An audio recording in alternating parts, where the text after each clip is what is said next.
তো রিয়েলমি তার নাম্বার সিরিজের আর একটা ফোন লঞ্চ করে দিয়েছে। নাম্বার সিরিজের মানে রিয়েলমি 16 সিরিজে তো আগে অনেকগুলো ফোন লঞ্চ করে দিয়েছিল, Realme 16, Realme 16 pro, Realme 16 pro plus, এবার চলেছে রিয়েলমি 16T।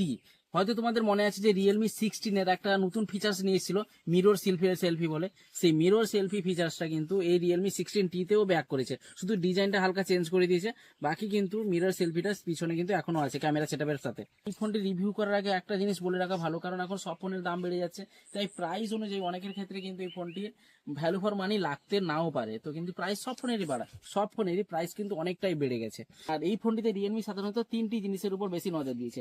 এক হচ্ছে এই ফোনটির ডিজাইন, দুই হচ্ছে এই ফোনটিতে ক্যামেরা, তিন হচ্ছে এই ফোনটির ব্যাটারি। এই তিনটা জিনিস কিন্তু এই ফোনটিতে স্পেশাল আছে, যেটা আরো কিছু কিছু স্পেশাল আছে যেগুলো পুরো ভিডিও দেখলে তোমরাও বুঝতে পেরে যাবে। তো চলো দেরি না করে এই রিয়েলমি 16 সিরিজের এই ফোনটি কতটা ভ্যালু ফর মানে সেটাও দেখে নেওয়া যাক। প্রথমে আসি এবার ফার্স্ট লুক দেখেই বুঝতে পারছো এটা হচ্ছে তার ব্যাক ডিজাইন, আর এটা হচ্ছে তার ফ্রন্ট ডিজাইন মানে ডিসপ্লে নিয়ে তো পরে বলবো, আগে ব্যাক ডিজাইনটা নিয়ে বলে দিই। আর ব্যাক ডিজাইনটা মূলত রিয়েলমি 16 প্রো এর মতোই লাগবে। তো রিয়েলমি 16 প্রোর ডিজাইনটা কপি করেছে, আর রিয়েলমি 16 থেকে মিরর সেলফিটা নিয়ে বসিয়ে দিয়েছে, এইরকম ডিজাইনটাই করেছে। আর এই ফোনটিতে পলিকার্বনেট ফিনিশ আছে, ম্যাট ফিনিশ আছে। তো হ্যাঁ, ফিঙ্গারপ্রিন্টস এই ফোনটিতে লাগবে না। আর হাতে নিলে ফোনটি কিন্তু বেশি ভারী মনে হবে, কারণ এই ফোনটিতে বিশাল ব্যাটারি আছে, 8000 mAh বড় ব্যাটারি আছে, 8.8 mm এর থিকনেস আছে ফোনটিতে। ওজন প্রায় 220 থেকে 225 গ্রামের মধ্যে হবে। তো হ্যান্ডফেল ঠিক আছে, এক হাতে আরামসে ইউজ করতে পারবে। আর এই ফোনটিতে সুরক্ষার জন্য IP69 এর রেটিংস আছে, তো ওয়াটার ডাস্ট রেসিস্ট্যান্স পেয়ে যাবে। আর এই ফোনটিতে মিলিটারি গ্রেডের সার্টিফিকেশন আছে, তো হাত থেকে অ্যাক্সিডেন্টলি পড়ে গেলেও ফোনটি কিছু হবে না।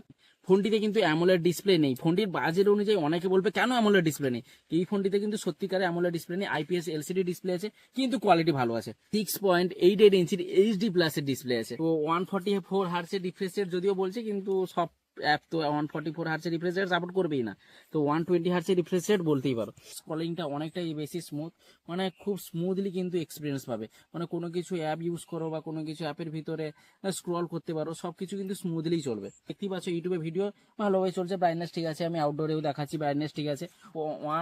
1440p তে তোমরা ইউটিউবে ভিডিও দেখতে পারবে। যদিও আর একটু ভালো কোয়ালিটি দিলে হয়তো বেটার হতো, কিন্তু ভিডিও কোয়ালিটি ব্রাইটনেস ঠিক আছে। 400% ভলিউম বুস্টিং পেয়ে যাবে, 1200 নিটসের পিক ব্রাইটনেস আছে, তাই আউটডোর ইনডোরে কোনো অসুবিধা নেই। আর স্ক্রিন টু বডি রেশিও 91% এর কাছাকাছি আছে। তো স্পিকারের কথা বললে সিঙ্গেল স্পিকার দেওয়া হয়েছে, এতে কিন্তু ভলিউম বুস্টার ফিচার্স আছে, যার কারণে সাউন্ড বেশি লাউড শোনায়। ফোনে একটা সিমের সাথে মেমোরি কার্ডও ব্যবহার করার অপশনও রয়েছে, তো এগুলো জাস্ট নর্মাল ফিচার্স। এবার বলবো ক্যামেরা নিয়ে, কারণ এই ফোনটিতে প্রথমেই বলেছিলাম যে সোনি সেন্সর আছে, যেটা এই ফোনে স্পেশাল আছে, 3টা স্পেশালের মধ্যে এটাও একটা।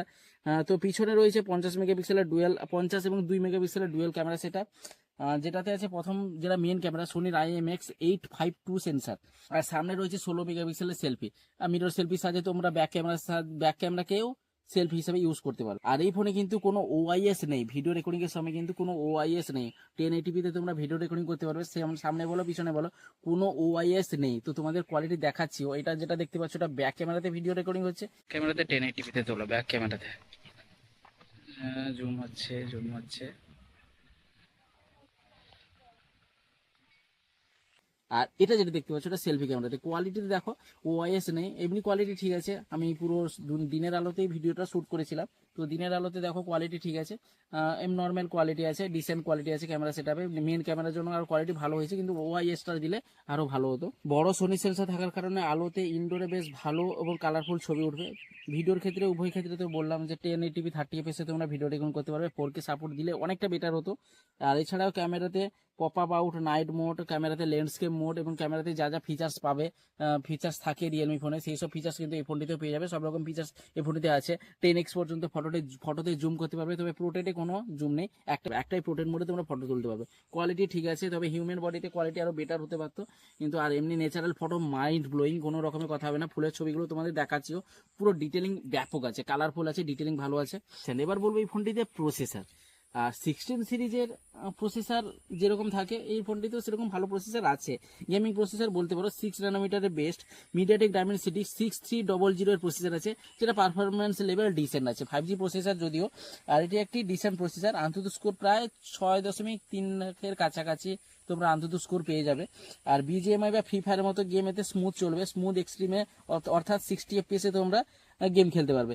আর গেমিং টেস্টে আমার প্রায় সর্বোচ্চ 55.4 FPS দিয়েছিল, তো গেমিং এক্সপিরিয়েন্স এই ফোনটিতে ঠিক আছে, বিজিএমআই বা ফ্রি ফায়ার এগুলো আরামসে খেলতে পারবে। আর এই ফোনটিতে কোনো হিটিং ইস্যু নেই, সর্বোচ্চ তাপমাত্রা 40 ডিগ্রি কাছাকাছি, তাই হিটিং ইস্যু নেই। হালকা ওয়ার্ম ফিল আসতেই পারে, সেটা তোমাদের সব ফোনেরই একই সেম ব্যাপার, কিন্তু হিটিং ইস্যু এই ফোনটিতে নেই। আর ফোনটি ঠান্ডা রাখার জন্য 5300 মিলিমিটার স্কোয়ারের ডেপার কুলিং চেম্বার সিস্টেম দেওয়া হয়েছে, যেটার জন্য গেমিং এক্সপিরিয়েন্স আরো ভালো হবে।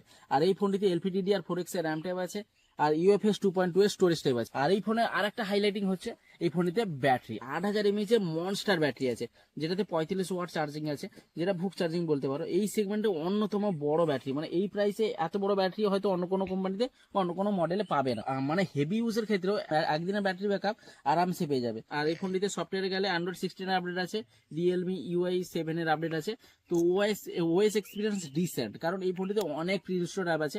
এইসব বাজেটে প্রি ইনস্টল অ্যাপ রিয়েলমি তো ভরে ভরে দিয়ে থাকে। 3 বছরের মেজর আপডেট পেয়ে যাবে, 4 বছরের সিকিউরিটি আপডেট পেয়ে যাবে, এগুলো ভালো দিক। যে সিস্টেমে কিছু যে ব্লোটওয়্যার থাকবে, প্রি ইনস্টল অ্যাপ থাকবে, সেগুলোকে তোমরা আনইনস্টল করে ইউজ করবে। বিভিন্ন রকমের গেমিং অ্যাপ দিয়ে দিয়েছে, যেসব গেম বাচ্চারা খেলে আনইনস্টল করে দেওয়াটাই বেস্ট হবে। আর এই ফোনটিতে সার্কেল টু চার্জ আছে, জেমিনির মতো আছে, আর কিছু কিছু এআই ফিচার্স আছে যেগুলো ফটো এডিটিং এর সময়ও দেখিয়েছিলাম। কিছু কিছু ফিচার্স আছে যেগুলো ফটো এডিটিং এর সময় বা ভিডিও এডিটরে কিন্তু আরো ভালো কাজ করবে। মানে ফটো যেরকম খুশি তোলো না কেন, এর মাধ্যমে ফটো এডিটের মাধ্যমে অন্য ফটো রূপ চলে যাবে। আর কানেক্টিভিটির জন্য নটি 5G ব্যান্ড আছে, ব্লুটুথ 5.3 আছে, ডুয়েল ব্যান্ড 5G আছে। সব মিলিয়ে বলতে গেলে রিয়েলমি 16T একটা ডিসেন্ট ফোন, মানে বাজেট অনুযায়ী ডিসেন্ট ফোন। বাজেট হয়তো 30,000 টাকার মধ্যে পেয়ে যাবে, কারণ আমি লঞ্চ করার আগে ভিডিওটা করেছিলাম, বাজেট সম্বন্ধে আমার আইডিয়া ছিল না। 30,000 টাকার মধ্যে বাজেটে পেয়ে যাবে। অফলাইনে এর থেকে কম দামে পেয়ে যেতে পারো। রেখা টেলিকমে অবশ্যই যোগাযোগ করো। রেখা টেলিকমে গেলে লাইভ এক্সপিরিয়েন্সের সাথে সাথে এই ফোনটিতে ভালো ডিসকাউন্টে পেয়ে যাবে। ভালো ডিসকাউন্টে পাবে। রেখা টেলিকমে গিয়ে ঘুরে এসো, লাইভ এক্সপিরিয়েন্স করে এসো, ফটো কোয়ালিটি কেমন দেখে এসো নিজে থেকে, পারফরমেন্স কেমন নিজে থেকে এক্সপিরিয়েন্স করো, তারপরে ফোনটিকে ভালো গিফটের সাথে রেখা টেলিকম থেকেই পারচেস করে নাও। আর এই ফোনটিতে আমি স্পেশাল যেটা লেগেছে, এই ফোনটিতে মনস্টার ব্যাটারি। এই ফোনটিতে মনস্টার ব্যাটারি ভালো দিয়েছে। ডিসপ্লেটা একটু বেটার হলে ভালো হতো, ক্যামেরা কোয়ালিটি ঠিকই আছে। আর এই ফোনটিতে ডিজাইনটাও আমার ঠিক লেগেছে। বাকি এই ভিডিওটিতে এই ফোনের কোন ফিচার্সটা তোমার বেস্ট লেগেছে সেটা কমেন্ট বক্সে অবশ্যই জানিও। আর দেখা হবে তাহলে নেক্সট ভিডিওতে। সবাই ভালো থাকবে, খুশি থাকবে, টাটা।